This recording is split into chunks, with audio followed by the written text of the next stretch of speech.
Hey YouTube family welcome and welcome back to my channel. तो आज मुझे नहीं आसी पोटल रसार एक दमदार रेसिपी। यहाँ देखा जी स्वादिष्ट खावा ताठू भी अधिक टेस्टी। तो चलते आम स्टार्ट करवा ये रेसिपीटा को। तो फर्स्ट मुझे गोटे ग्राइंडर रे किछिटा टमाटो और पियाज को नहीं जाइए ग्राइंडिंग करना भल भाव। तो ये मुझे ग्राइंडिंग करके नहीं आसी देखिपे पूरा भल भाव ग्राइंडिंग हो जाए। गोटे पैन रे आम पोटल को भल भाव फ्राए करना फ्राए करके ओल्लैदबा गोटे जगह को। तापर आम सेम पैन रे सिझा आलू को फ्राए करना। ये जल्दी हाँपाई मुझे सिझा आलू नहीं आपन चाहिए कंचा आलू भी फ्राए करें। तो सिझा आलू को आम भल भाव फ्राए करदे। तापर गोटे कंटेनर को काढ़ीदबा। एबे हमें सेम पैन रे पियाज को फ्राए करबा। पियाज टिके गोल्डन ब्राउन हैला परे हमें रेड चिली पाउडर पके दबा।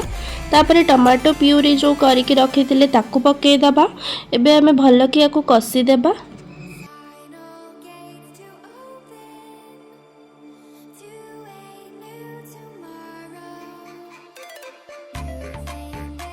एठी मो टिके पानी दे देछि नहले मसला लागी जिवो।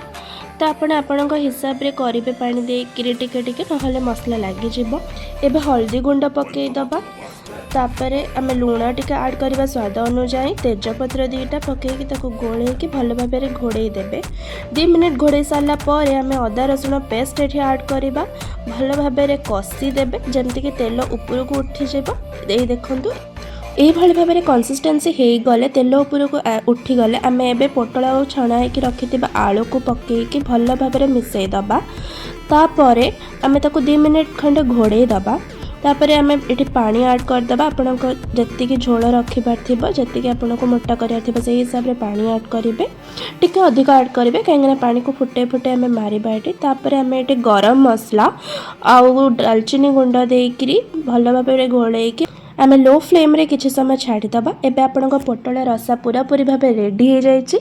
आपको थोड़े आपन ट्राए करंतु घरे और मते कमेंट रे जणेबे केमती हेइची। एटा रियली बहुत ही टेस्टी लागिबो। थोड़े आपन ट्राए करके देखंतु। जदि वीडियोटी भल लागिथिबा सब्सक्राइब करि नेबे। धन्यवाद।